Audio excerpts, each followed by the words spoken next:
The air felt electric that evening as thousands tuned in to the virtual Tesla takedown rally. People from all walks of life, college students, working folks, retired teachers, filled the chat with messages of support. Nobody expected the night would spark a political firestorm that would rock the nation. Representative Jasmine Crockett sat in her office, the soft glow of her computer screen illuminating her determined face. She adjusted her blazer and checked her microphone one last time before joining the live stream. The rally organizers had invited her as a special guest speaker, knowing her powerful voice would energize their cause.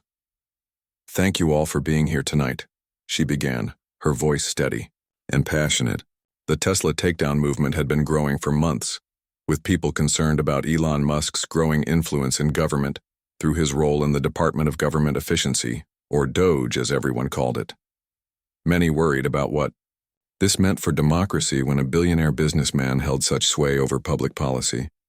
Crockett had prepared her remarks carefully, but in the heat of the moment, she went off script. As she built to her conclusion, her words took on a sharper edge. "On March 29th, it's my birthday," she told the audience, leaning closer to the camera. "And all I want to see happen on my birthday is for Elon to be taken down." The chat exploded, with fire emojis and messages of support. The rally organizers couldn't have been happier. This was exactly the kind of bold statement that would get people talking, get them involved. What none of them realized was how those 11 words would be taken out of context and twisted into something Crockett never intended.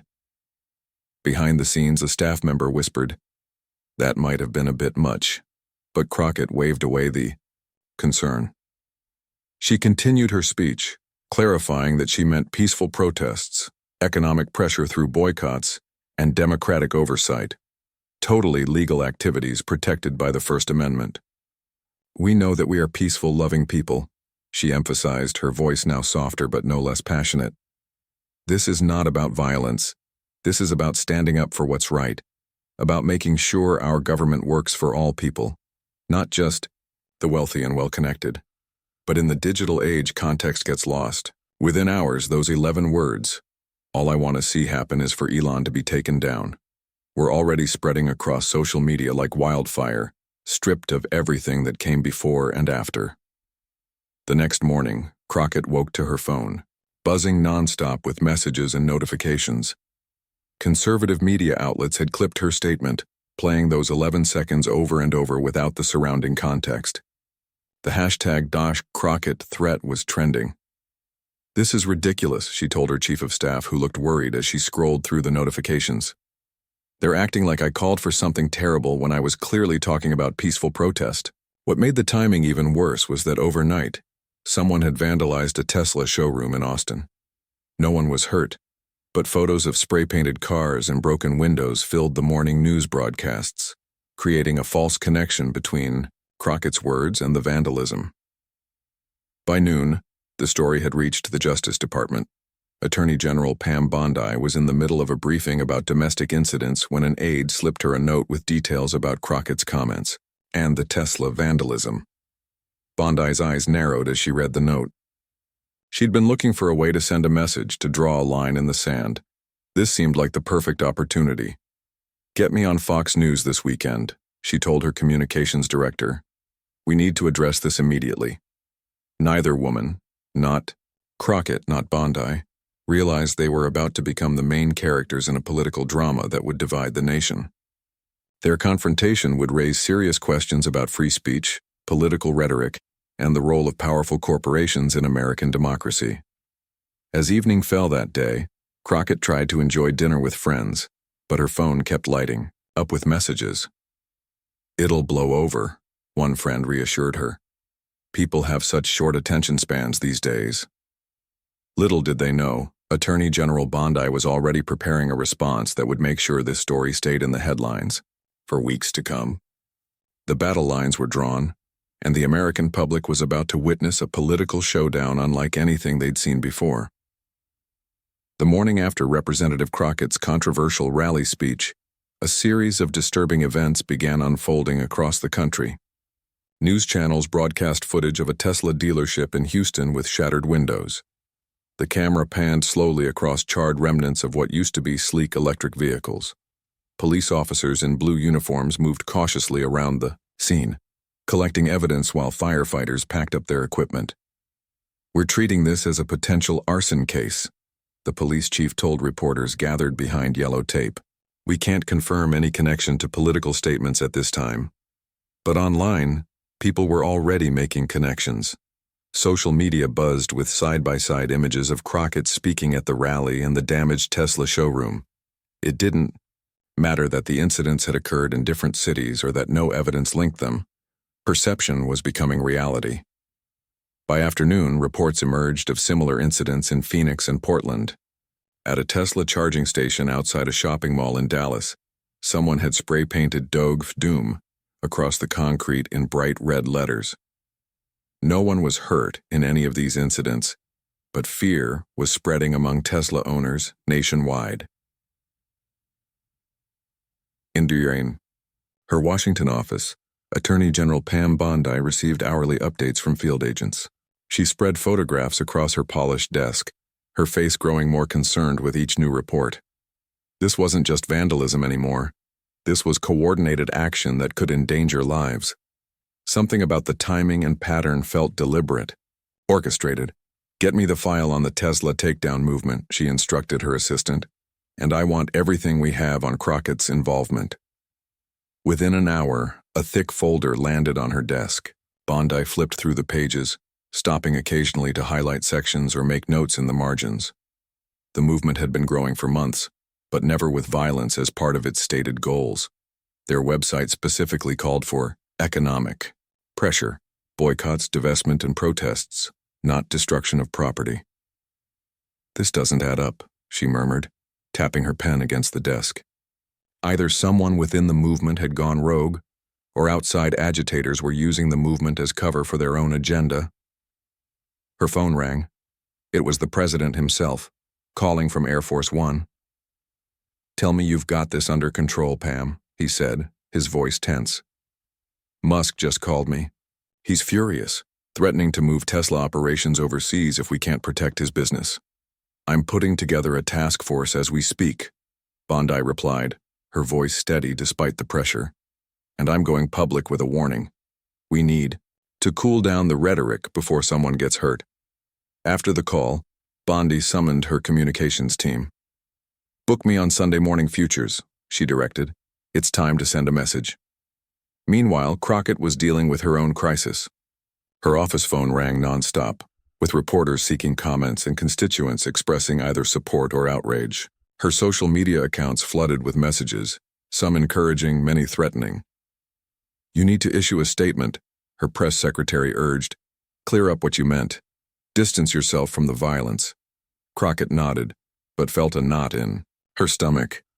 She'd never called for violence, yet now she was being painted as someone who incited destruction. It wasn't fair, but politics rarely was.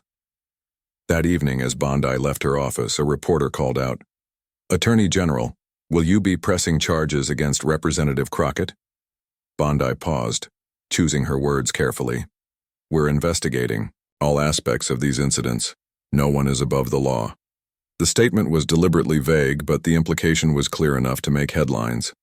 By nightfall, both women understood that they were now locked in a political battle that transcended their personal disagreement. They had become symbols in America's increasingly divided landscape. Bondi representing law and order, Crockett representing resistance against corporate power. Neither had sought this spotlight, but both would have to navigate it carefully. Across America, people watched their screens, choosing sides and digging in. The incident was quickly becoming more than a story about vandalized cars. It was about free speech, corporate influence, and where to draw the line between protest and criminality. For better or worse, Pam Bondi and Jasmine Crockett were now the faces of this national conversation, and it was only just beginning. Sunday morning arrived with a buzz of anticipation across the nation. The studios of Fox News gleamed under bright lights as crew members made final adjustments to microphones and cameras. In the green room, Attorney General Pam Bondi reviewed her talking points one last time. She wore a crisp navy suit, her blonde hair perfectly styled. projecting the image of authority she'd cultivated throughout her career. "We're leaving in 3 minutes, Madam Attorney General," a young producer announced, poking his head through the door. Bondi nodded, taking a deep breath. She knew her words today would carry tremendous weight, not just as a warning to Crockett, but as a message to the entire country about where her office stood on the growing unrest. On set, host Maria Bartiromo welcomed viewers with her signature intensity.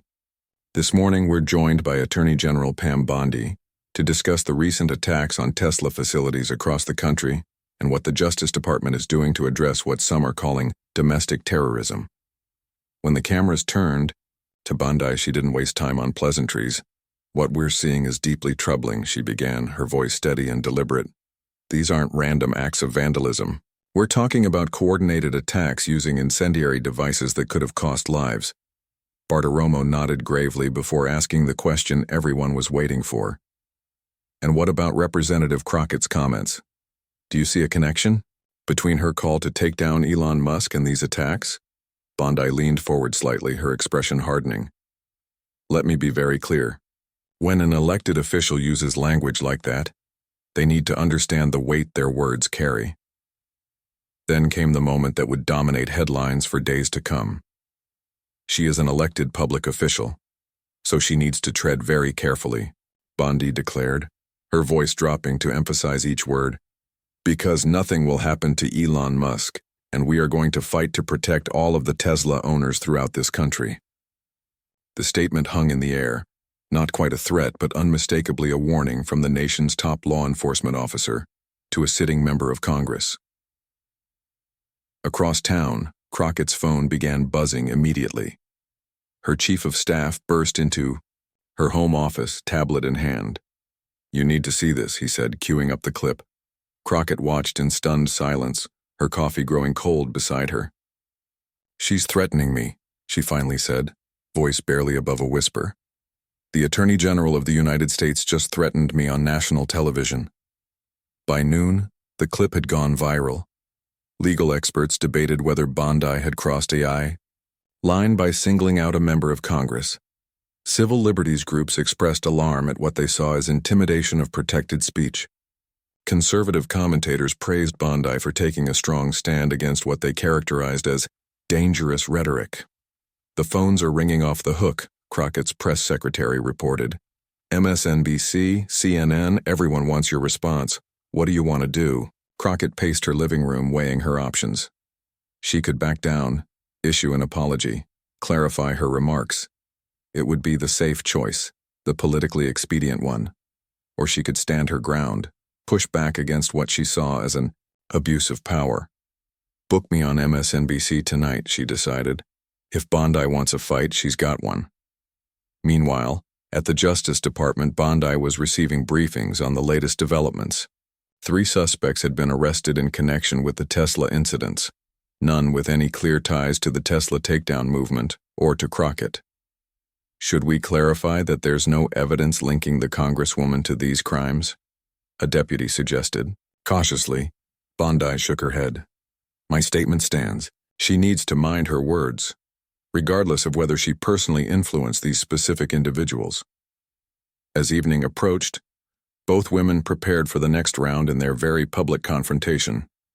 Neither had sought this battle, but both now recognized its significance extended far beyond them personally. They had become proxies in a larger cultural and political struggle, a struggle about free speech, corporate power, and the very nature of protest in America, and the whole country was watching to see what would happen next. By Monday morning, the confrontation between Bondi and Crockett had become the only story anyone could talk about. News channels split, their screens between the Attorney General's warning and clips of protests at Tesla showrooms across the country.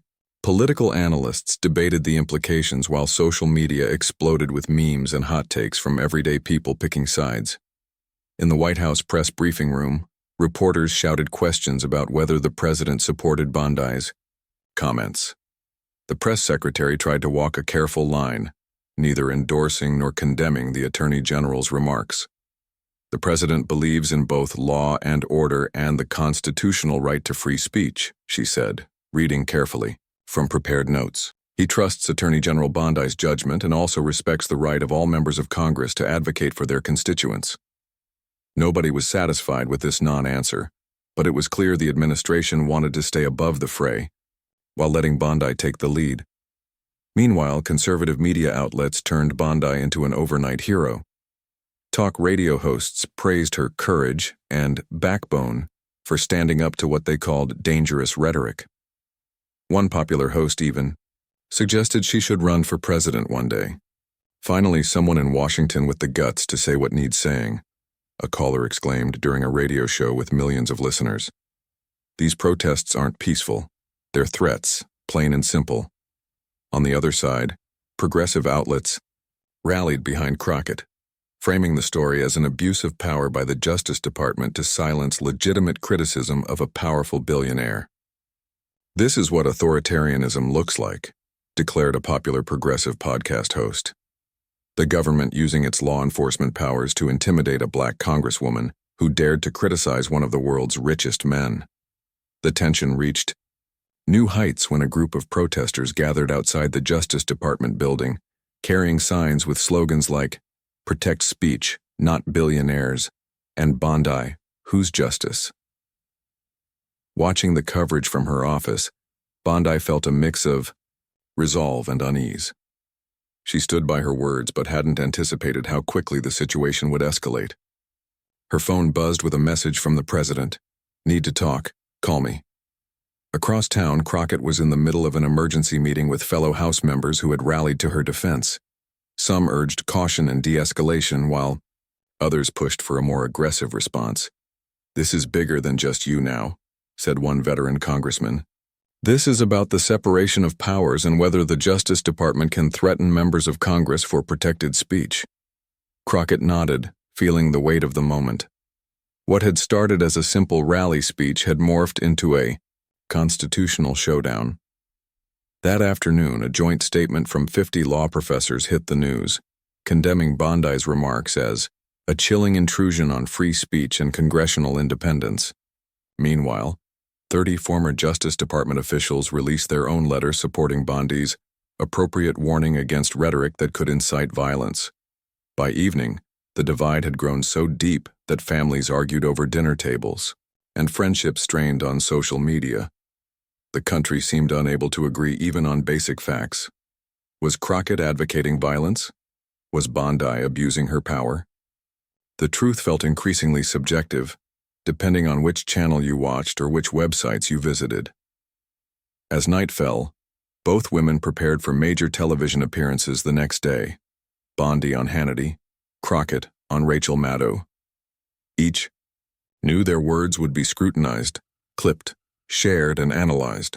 Each understood the stakes extended far beyond their personal dispute. What neither realized was that someone else was watching the chaos unfold with great interest. Elon Musk himself, who had remained surprisingly silent throughout the controversy. As midnight approached, he opened his phone and began typing a message that would throw yet another match onto an already explosive situation. The political firestorm was about to burn even hotter. The lights of the MSNBC studio felt hot as Representative Crockett prepared for her interview. She adjusted her earpiece as a makeup artist made final touches. Her heart pounded, but not from nervousness. This was righteous anger, the kind that comes when you've been wrongfully accused. "We're live in 30 seconds, the floor director called out. Crockett straightened her shoulders. She had spent hours preparing for this moment, knowing that her words would need to be both forceful and precise. This wasn't just about defending herself anymore, it was about standing up for free speech and against intimidation. The red light blinked on, and the host's voice came through. Tonight we're joined by Representative Jasmine Crockett, who found herself in the crosshairs of Attorney General Pam Bondi after comments made at a Tesla takedown rally. "Representative, thank you for joining us." Crockett nodded, her expression serious but composed. "Thank you for having me. Let's start with the Attorney General's warning that you should tread very carefully. How do you respond to that?" Crockett took a deep breath. "Just in case the slow people listening decide to clip this up later, I just want to say that I have never promoted violence whatsoever.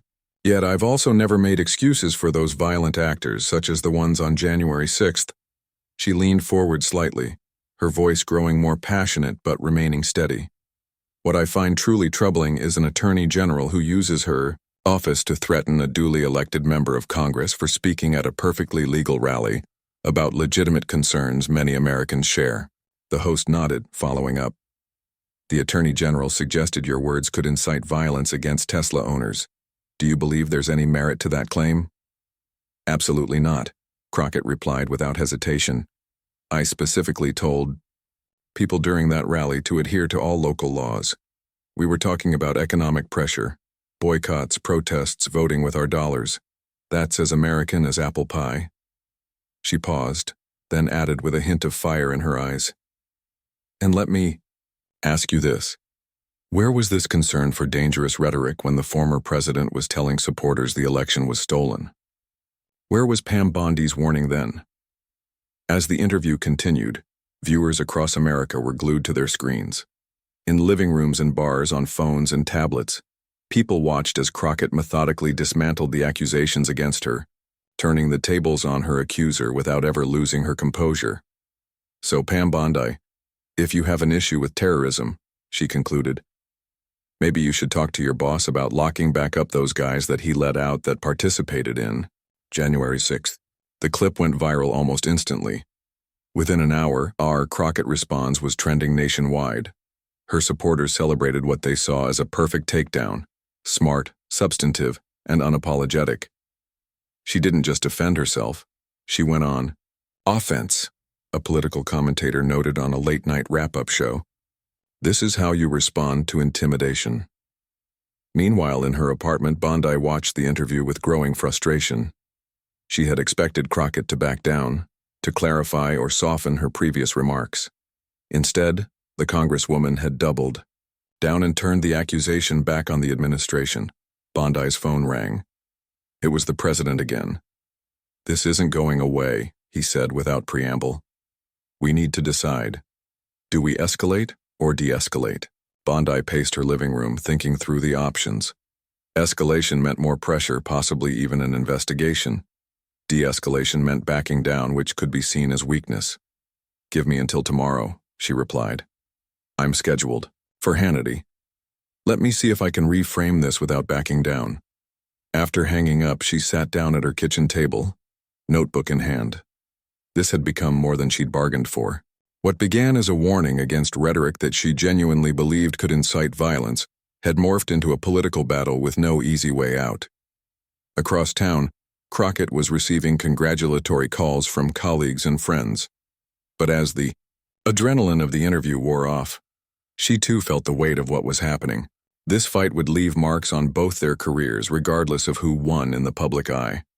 What neither woman could have anticipated was how their confrontation had touched a nerve in American society, revealing deep divisions about power, free speech, and accountability that went far beyond two individuals or a single rally speech, and tomorrow would only bring more heat to an already blazing political fire. Morning broke over Washington with a strange tension in the air. The Tesla takedown movement had grown overnight, their website crashing repeatedly as traffic surged to unprecedented levels.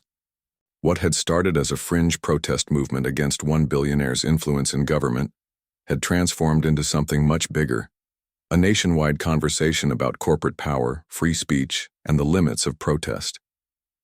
At protest sites across the country, the crowds had doubled. Regular folks who'd never attended a demonstration before stood shoulder to shoulder with seasoned activists.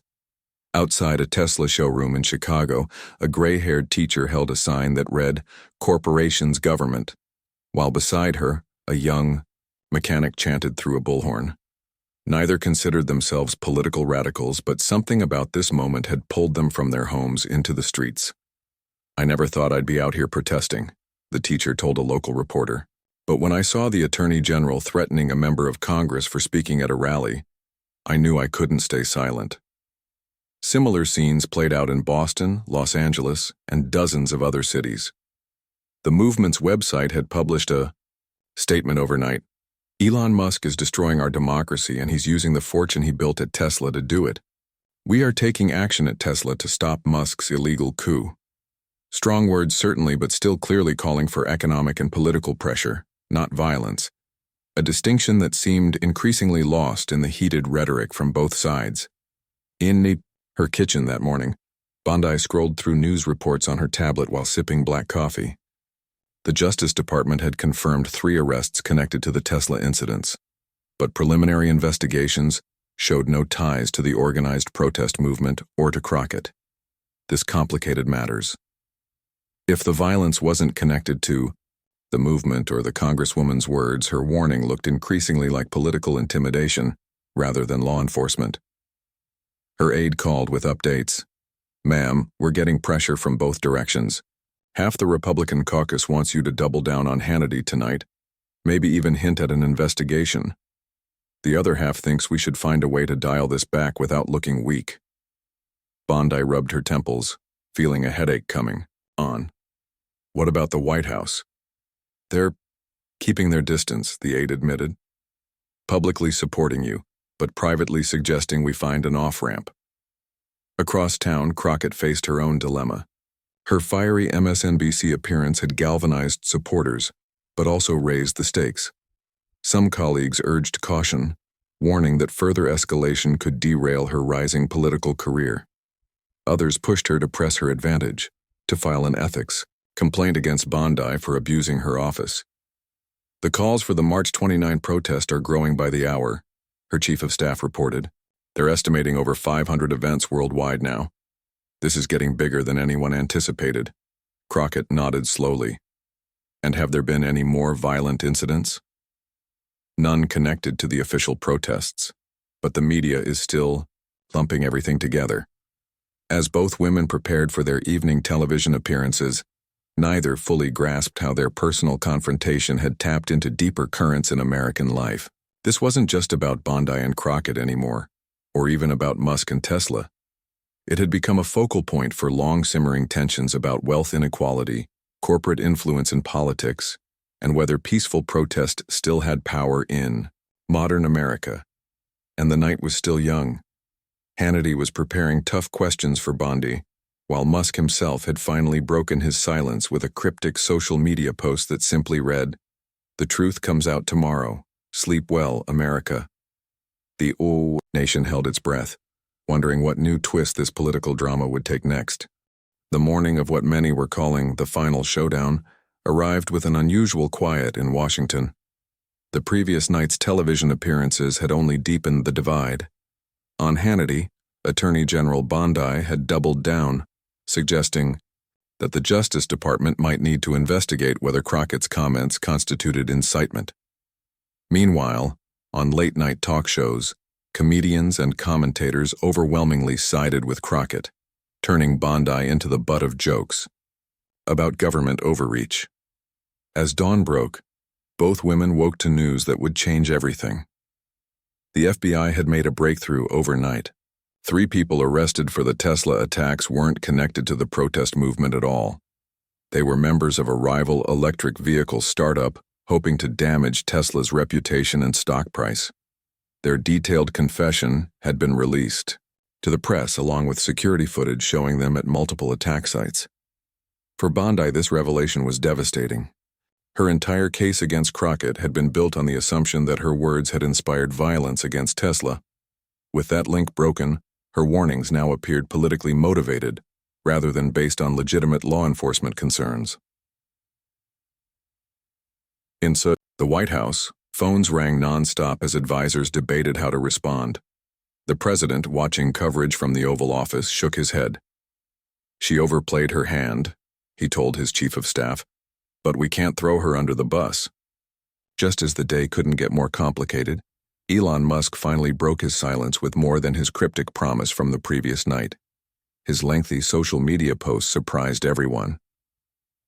"I believe in free speech, even speech critical of me," he wrote.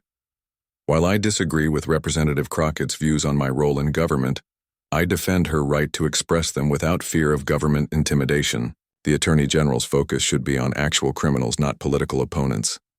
The post went viral instantly. Musk, the very person Bondi claimed to be protecting, had effectively sided with Crockett. By midday, pressure on Bondi had become unbearable. Constitutional law experts from across the political spectrum condemned her comments as dangerous overreach. Former Justice Department officials called for her to clarify or retract her statements. Even traditional allies began distancing themselves, uncomfortable with the implications for free speech. At 2 p.m., Bondi called a press conference. Cameras clicked as she approached the podium, her usual confident stride replaced by a more measured walk. Dark circles under her eyes betrayed a sleepless night. "Good afternoon," she began, voice slightly hoarse. "In light of recent developments, I want to clarify my previous statements regarding Representative Crockett." The room fell silent as reporters leaned forward. The Justice Department will always investigate actual crimes, including the recent attacks on Tesla properties. However, she paused, swallowing hard. "I acknowledge that my warnings to Representative Crockett could be interpreted as an attempt to chill protected speech. That was not my intention, and I regret if my words carried that implication." It wasn't quite an apology, but it was as close as someone in her position could come to admitting defeat. Across town, Crockett watched the press conference surrounded by staff. As Bondi finished speaking, cheers erupted in the office. Crockett herself remained quiet, pensively studying the screen. "Are you going to respond?" an aide asked eagerly. Crockett nodded slowly. "Yes, but not how you might expect." An hour later, she released a short statement. "I accept the Attorney General's clarification. Our disagreements about policy remain, but our shared commitment to constitutional principles must prevail. I look forward to continuing my advocacy for proper oversight of corporate influence in government, through peaceful and legal means." The measured response surprised many who expected a victory lap. But Crockett understood something important. This wasn't just about winning a political skirmish. It was about preserving the ability to speak truth to power without fear of government retaliation. As evening fell on Washington, both women had learned painful but valuable lessons about the limits of power and the importance of measured words. Their confrontation had indeed ended, but its effects would ripple through American politics for years to come, reshaping the boundaries between government authority and free speech in ways neither could have anticipated when it all began.